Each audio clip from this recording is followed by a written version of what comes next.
morning mga kapotpot. So, what's up? Kinikil. Okay, so magandang umaga.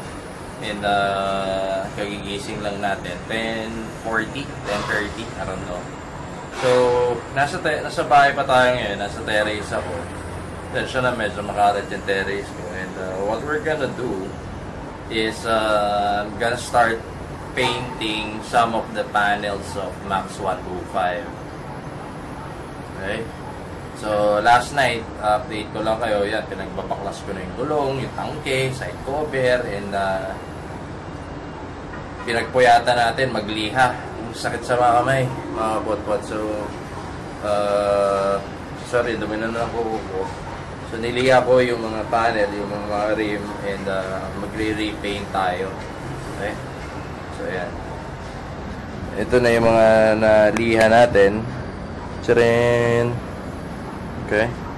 So, we're gonna be this is the day 1 of the repainting ni Max 125. Ito, hindi ko pala paano ko babalutin or tatakpan. Pinalambot ko na yung mga gulong para masiksikan ko ng bara. So, ito, pre-primeran ko na tong fender. And yan, naliya ko na yung mga panel. Yan, yung tangke mamaya na puyat, nantok na ako kagabi. 4 AM na yata ako natapos. Yung hub, yan. So, dito tayo nagpipintura ngayon sa terrace. Dito sa condo. So, yan. Dito ang aking gawaan. Yung pag nagpipintura din ako ng itim sa mga chin ng mga kotse, yan, dito ko rin ginagawa. Anyway, so, yung sa fender, ito, ginamitan ko lang ng primer gray. Now, ang gagamitin natin sa rim and sa frame is gloss black. Ito, Pilox na. Now, for the tank and the side cover, saka yung kapalodo, matte black na Pilox din. Mamaya, nakatago na pa kasi sa loob eh. Pero, ito, paint ko lang tong panel na yan into gloss black. Testingin ko lang. Okay? Now, I know some of you will comment na, oh, bakit Pilox lang, ganyan, dapat ganyan, compressor. Okay, guys, again, Max 125, I'm rebuilding or customizing Max 125 on my own, and also, I'm working on a tight budget na, so I'll try to do this para ma-experience ko. Sa kotse kasi flat black lang yung ginagamit ko sa mga chains, sa mga body kits. Now, pag nagselan ako yan, pinapa-paint ko talaga. So, testingin ko muna dito. If hindi ko trip, well, definitely I'll go to a paint shop. Papa-repaint ko na lang sa kanila. Pero maganda, matry ko din personally. First time ko sa motor. Sa kotse, so many times na ako nakapag ganyan eh. Spray can eh. Okay lang ang spray can kung mga flat black or black, mga plain colors. Pero if you're gonna paint your panel sa kotse, like yung hood, pintuan, definitely hindi yan pwede mag-uulap or magkakrak yung mga yan. Okay? So later, I'll try to give you an update. Hindi na ako mag-video lapse or time lapse kasi yung pwesto ni Max ang sikip sa parking and wala rin ako magandang angulo. So kagabi, binaklas ko na yung mga panel. Update ko kayo mamaya if nakapagbuga na ako. Okay? Alright, ciao!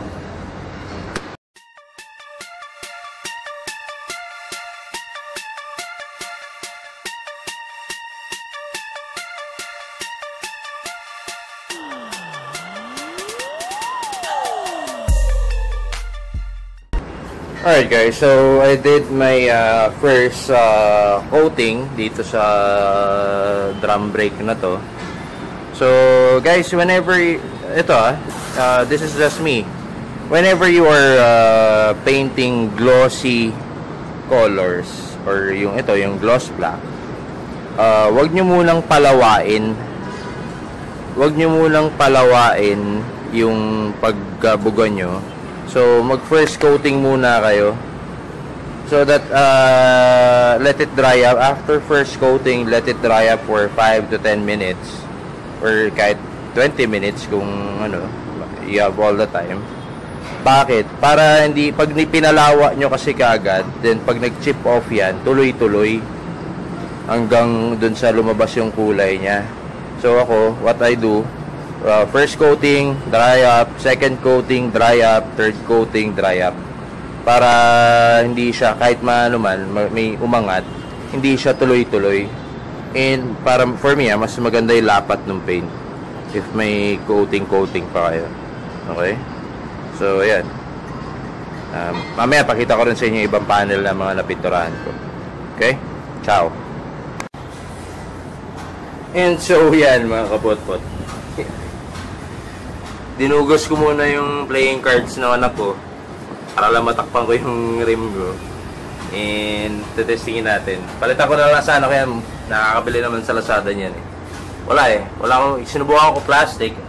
I tried cutting this strips, pero ang hirap eh. Kailangan medyo matigas. So ito, playing cards na anak ko. Ayan, black na sila. Alright guys, it's already past 12 noon. And yan, tusing ko na. Gulo na sobra ng bahay. Kasi gulo ng terrace ko. So, by the way, pag kami sabi, pag magpe-paint kayo, make sure na, ako kasi di na ako nagpe-face mask. Bahala na lang, happy na lahat ng usok ay nung amoy.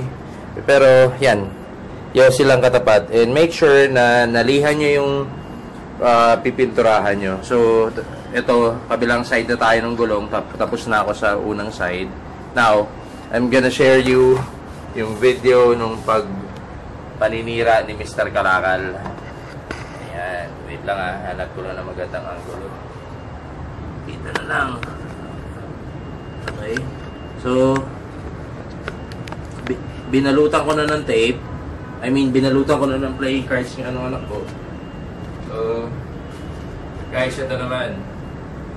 We're gonna paint the other side of the rims. So, ang konsepto is, where the fuck is my spray? Okay. Ang konsepto ng aking rim is black out. Itong tawagin. Why black out? Wala lang. Pati spokes ginawa kong itim. Ito, hindi pa ako nakaleli. Okay. Pag nagpe-paint, may na ako magliligpit. May mga bisita tayo mga pakainom tayo mga kapotot. Okay. So, first off, pansin nyo binabad ko sa terrace itong spray can ko, itong Pilox na to. Okay. Para uminit. Then, yeah, you have to shake it off. Shake well before use para lumambot yung pintura. Then, yeah, buga-buga na. Again, whenever you're painting something, make sure na coating muna. You apply a little bit of paint muna. I-sprinkle nyo lang. Yan. Sprinkle nyo lang para yun yung first coating natin. Kumapit lang. Magpakapit lang tayo ng pintura. Okay. By the way, this is gloss black. Para may contrast, hindi matte black lahat ng buong motor. So, the spokes, iniitim ko na. So, pakapit muna tayo. Then, we have to okay. Oops. Pakapit dito. So, first coating muna. Pot. Then, I have to let it dry. Patuloyin ko lang mga 10 minutes, 20 minutes. Ganyan. So, pakita ko sa inyo iba ko na pinturahan na. So, ito, yung emblem niya, na paint ko na. Gloss black din. Yung drum brakes niya ito. Pinapatuyo ko na lang yung pintura. Now, ito yung side cover niya. Matte black ang ginamit ko. Pilox din na matte black. Pag Bossni kasi guys, nag-uuling siya pag Bossni na flat black. That's why itong Pilox na matte black, hindi siya totally matte na matte. May partly partly ano siya, matte and gloss. Yung tangke, yan, hindi ko pa naliliha. And so yun, ang kalat ng aking terrace. Tsarin. Okay, so yun, yung fender, napinturahan ko na. Okay. Yung fender, since bakal pa siya, nilagyan ko muna ng primer para ano. And ang init sa labas. So hindi muna tayo magmamotor today. After ko magpintura, ako'y maliligo. Habang naliligo, maglilihan na rin ako ng tangke. And then diretso tayo ng Robinsons. After Robinsons, bibili lang ako ng VHT na black na paint for the engine and for the muffler. And then baklas ako ng konti sa motor pa, yung swing arm baklasin ko dahil pipinturahan ko rin dito sa taas. Tapos ano pa ba? Yun lang. Okay. So yun guys, may mga bisita rin kasi ako mamayang hapon, mga 4 o'clock or 5 o'clock. Nag-invite ako ng konting inuman dito and swimming sa taas. So magliligpit din ako ng bahay. So medyo binabadali ko na itong pagpipintura ko. Okay? So guys, so again, this is the day 1 of yung aking pagpe-paint kay Max. So hopefully mabuo ko ng tama to. Kaya nagkakalas ko lahat eh. Pero natandaan ko pa naman, I still have my pornographic memory from RedTube. Charot lang mga kapotpot. Alright, so balik lang ako. Takpan ko lang tong kabilang side ng isang gulong, yung rear wheels. Then sprayan ko rin ng first coating. Alright, ciao! Yeah! Good morning mga kapotpot! What's up? Yes, 10:30, 10:40 yata I think. And I just woke up. And I woke up like this. Charot lang. Okay, so update lang. Day 2 tayo ng painting ni Max 125. And yun, siya nga pala before I proceed, dun sa mga nagko-comment and di ko pa nare-replyan dun sa mga videos natin. Guys, pasensya na kayo. Medyo this Holy Week. Today is Thursday I think. Today is Thursday and since yesterday, well, ina-apply ko yung Holy Week special sa sarili ko. Yan, nagninilay-nilay ako, thinking, I am rethinking, replanning, and reorganizing myself. What are my plans after Holy Week? Ano yung mga plano natin, like yung shop, yung paglipat ko ng bahay, yung ride namin tomorrow for Pampanga, and gagamitin ko pala guys si Benny. Okay, so may separate vlog yan about our Pampanga ride. So yun, pero alam niyo naman yan eh. Kung naman yung sagot doon sa katanungan nyo, you just have to play the video and watch it all over again. Yung specs ng gulong, anong mga ginawa ko kay Max. Alright? So, yung mga hindi ko pa pala na shoutout, I'll try to squeeze in yung mga activities ko. Isingit ko na lang later on. Now, moving forward dito sa vlog natin about repainting of Max 125. Today, I'm gonna repaint the frame, the tank, yung swing arm, i-repaint ko din. So, dito muna sa taas tayo. Dito pa rin tayo sa terrace. Tcharin. Ayan o. So, this morning, i-repaint ko yung tank and yung swing arm dito sa taas. Then mamaya, siguro mga after lunch, I'm gonna go down and I'm gonna be repainting the frame na. Okay? Now, guys, pakita ko sa inyo itong nabili kong pintura kahapon. So, kung sili kahapon, bibili ako ng VHT paint. Pero, nakita ko sa 400 Fahrenheit lang siya eh. Ito was intended for the engine sana. Then, this clerk, or the sales guy, assisted me with a high-temp spray paint. And I got this RJ London high temp. Ayan. It can withstand 1,200 Fahrenheit of heat. While for the VHT, it can only withstand 400. Though, meron din isa pang 400, yung Bosni. So, the Bosni high temp paint, it's gonna cost you about 320 pesos. Yung VHT, guys, it's 390 pesos. Then, itong RJ London, it's 520 pesos. Ayan. 520.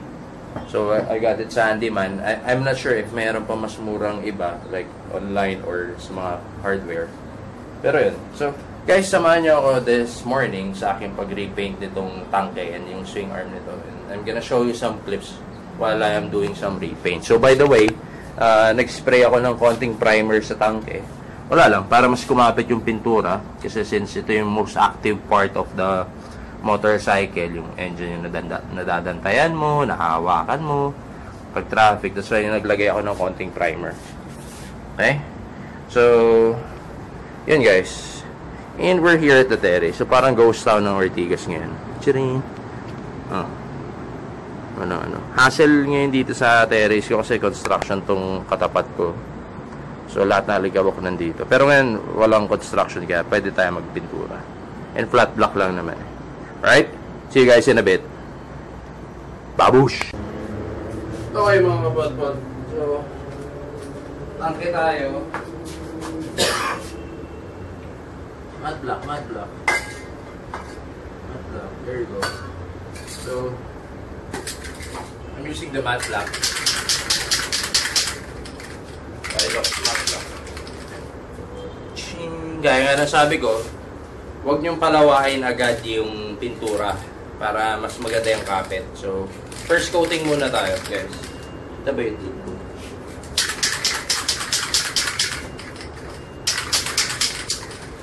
First coating.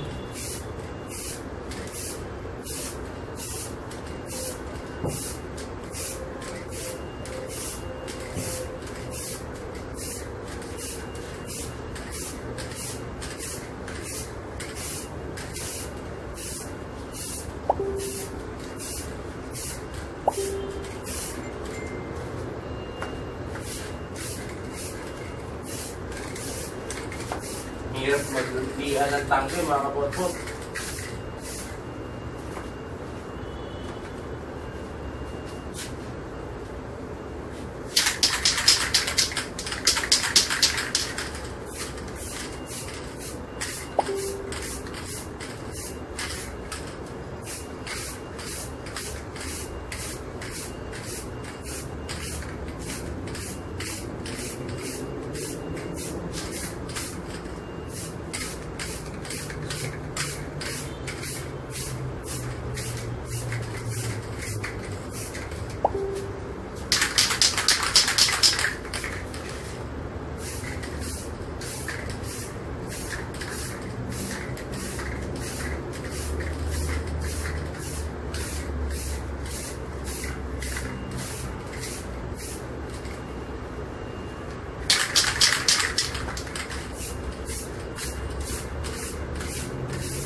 Okay. So, first coating muna tayo mga kapotpot. Yan muna tayo. So, yan. Last night niliha ko to. So, it's not perfect, pero yan lang. Na-share ka lang. Okay? Patuyin ko muna 10 to 15 minutes and patong tayo ulit. Alright? Whee! Oh! Hindi ka lang sasabihin ko. Anyway guys, update. I'm done sa painting ng mga panels ko, yung tangke, yung rim set, lahat, swing arm, side cover. So, proceed naman tayo sa baba. Okay? Mag-ihilamos lang ako at magpapalit lang ako ng damit. Then, magpipintura din tayo ng frame sa baba. So, kahapon, yung update ko lang kayo, nung nag-paint tayo kahapon, ang ginawa ko is nilagay ko muna doon sa isang room para kunwari oven, para habang natutuyo yung pintura, hindi siya hindi na dumidikit yung alikabok. Okay, so baka kasi sumiksik sa pintura So since overnight ko na siyang naibaba doon and mainit doon sa kwartong yun, so nilabas ko na sila. So tomorrow kasi may ride ako ng Pampanga and iiwan ko na lang dito sa terrace para totally talaga tuyo-tuyo siya. Hindi naman na siguro siksik yung alikabok dahil tuyo na siya. I just have to dry it up talaga ng sobra before ko mailapat. So, ayan Ito yung tangke na disgrasya kagad. Natuluhan ng pintura, gasolina. Pero it's all good. Okay pa rin naman eh. Ayan, sure.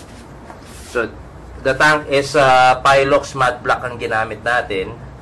Same for the side covers. And dito sa fender. Ayan. Back ganun. Now, yung swing arm, ito, gloss black ang ginamit natin.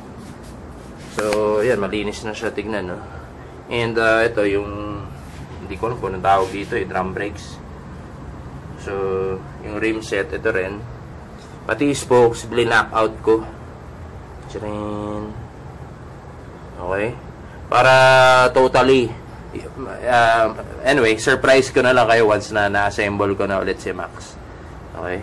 You'll be surprised of the third out. Ito. Okay. So, yan siya guys. Okay. Ready lang ako ng konti. Magre-ready lang ako ng konti. Then, lipat ako sa baba so that mapinturahan ko na rin yung frame. Okay? Now guys, everything is working according to our schedule. So, Wednesday, Thursday, sabi ko, painting ako. Sakto, may ride ako tomorrow, overnight sa Pampanga. Yan, Sunday ko na siguro siya i-assemble or Saturday night pagbalik ko dito sa Manila. Okay, so sakto, sana tuyo na to. Baka kasi pag ginawa ko yung rim, bumakat yung fingerprint ko eh. Pero tinesting ko kanina dun sa tagong part, hindi naman eh. Pero just to be safe, Sunday or Saturday ko na siya i-assemble. Okay? So, baba muna tayo and I'm gonna show you yung some clips then while I am repainting the frame of Max 125. Alright? And ciao! Taka! Tingnan natin trip nitong pusang to. Kanina pa lumalambitin dyan eh. Shh! Asher! Uy! Ang trip mo? Anong trip mo? May pintuan. Pwede ka lumabas dyan. Ay, tangingot. And ayan, kapot-pot yung aking muffler. Ano tingin nyo? Itimin natin o leave it silver? Or ano, stainless? Naninilaw kasi. Ink.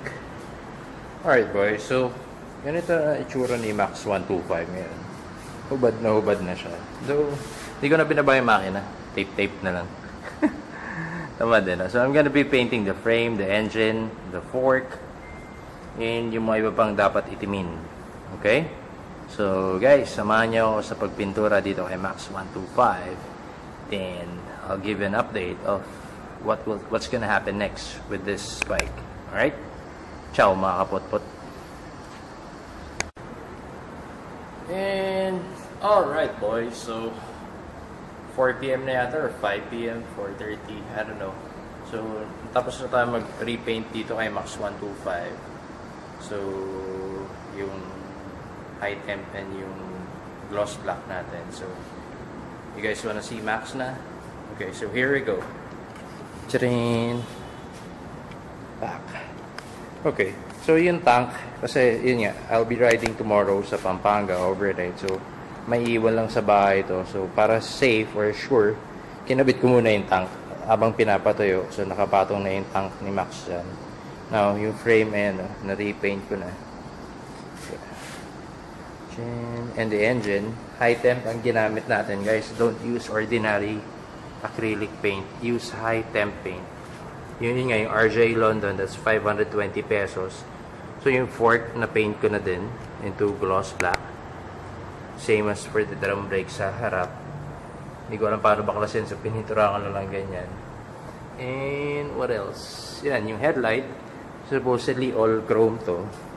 So, nilagyan ko lang ng accent. I painted the housing ng high temp dahil since mainit dyan. Then, yung chrome lining, tinira ko pa rin para same dito sa Classic 250. Same setup. Okay? So, yan. Yung gauge, pinag-iisipan ko pa kung anong gagawin ko dito. Baka magpalit ako ng single gauge or I'll just put sticker since laging nadadaanan to ng mga kable, magagasgas lang. So, sticker na lang to na black. Okay? Ayan siya.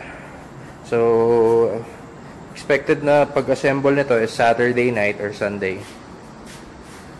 Easter Sunday. So, ayan. Frame, yung U-bed niya, na-paint ko na.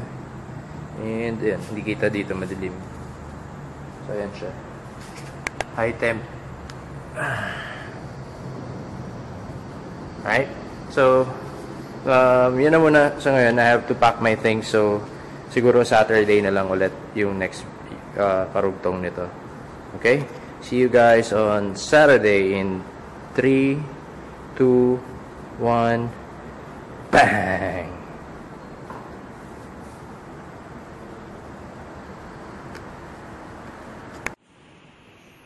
Alright guys, what's up? So, it's already 1 a.m. and I just got back from sa ride namin nung Pampanga. Pagod na, antok na, pero hindi ko matiis, hindi assemble to si Max eh.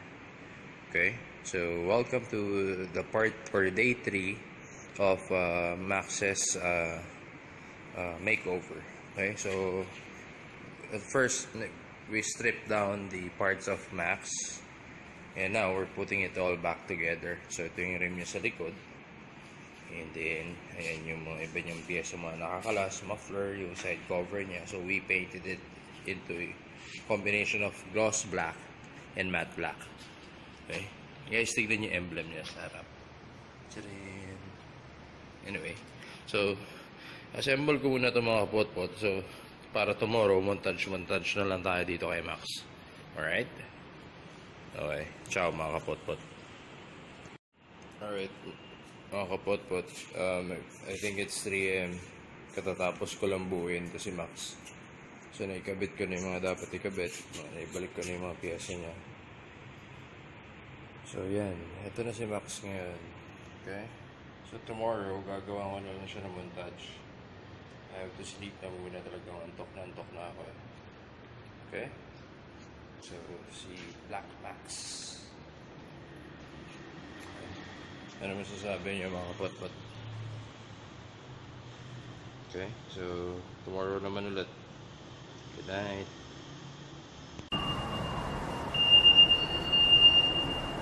Tcharan!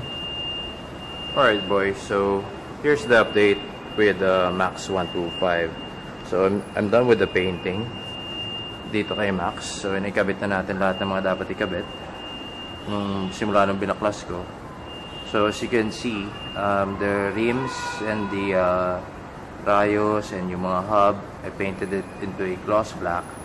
Now yung mga panels niya, like itong side cover, itong tapalodo, yung tangke, ginawa kong matte black. So ayan siya. Okay, there you go.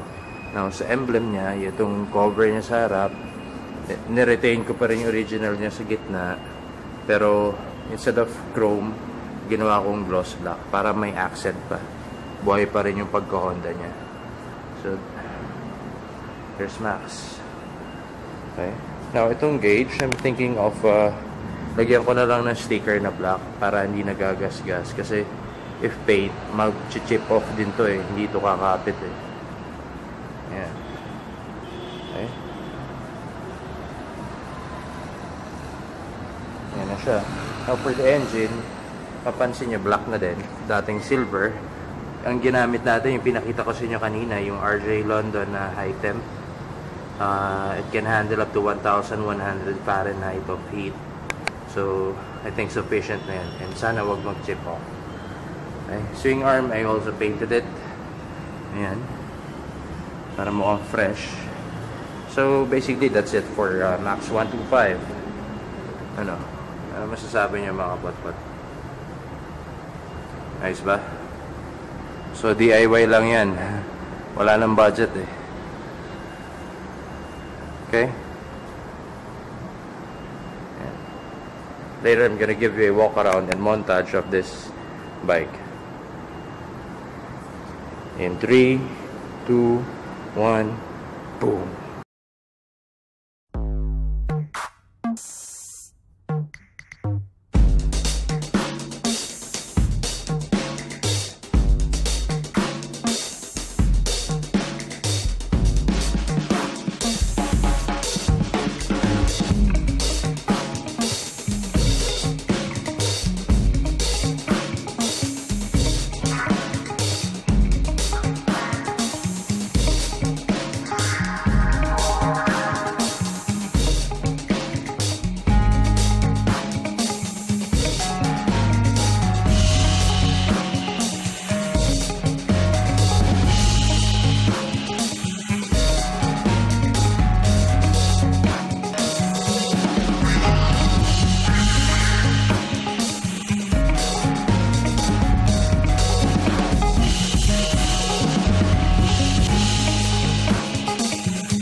seen it, guys. So that's about it for Max 125 after the repainting and stuffs. So siguro I'll make a separate vlog about how much yung total gastos ko dito sa project ko nito kay Max 125. Okay? So that's all for now, mga kapotpot, and I do hope I'll see you on my next vlog. Right? So once again, this is your boy, Mr. Kalakal, now signing off. Ciao. Doodles. Babush.